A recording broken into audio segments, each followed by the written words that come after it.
তিনি মানুষ ছিলেন। তিনি কি ছিলেন? আকীদা খালেস করে নেন, ভালো করে বুঝে নেন।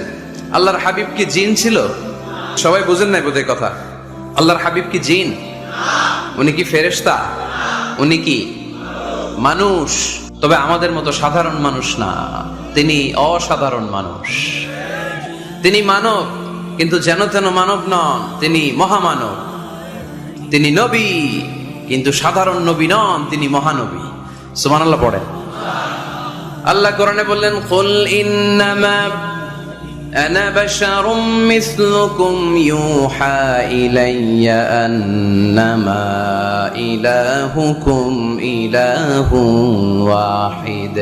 ও নবী, আপনি আপনার উম্মতদেরকে বলে দেন, কুল, আপনি বলে দেন, ইন্নামা আনা বাশারুম মিসলুকুম, নিশ্চয় আমি তোমাদের মতোই মানুষ। ইউহা ইলাইয়া, কিন্তু আমার কাছে ওহী আসে, তোমাদের কাছে ওহী আসে। আমাদের কাছে কোনোদিন ওহী নাজিল হয়েছে? বিশ্বনবীর কাছে ওহী নাজিল হয়েছে। ওহী হচ্ছে গায়েবের বিষয়, যেটা আল্লাহ জানেন। যতটুকু আল্লাহ তাআলা গায়েব বিশ্বনবীকে জানানোর ইচ্ছা করেছেন ততটুকু জানিয়েছেন, ঠিক কি না? এখানে বিশ্বনবীর আর আমার আর আপনার মধ্যে পার্থক্য। তিনি মানুষ, কিন্তু সাধারণ মানুষ নন। তিনি সাইয়্যিদু বুলদি আদম।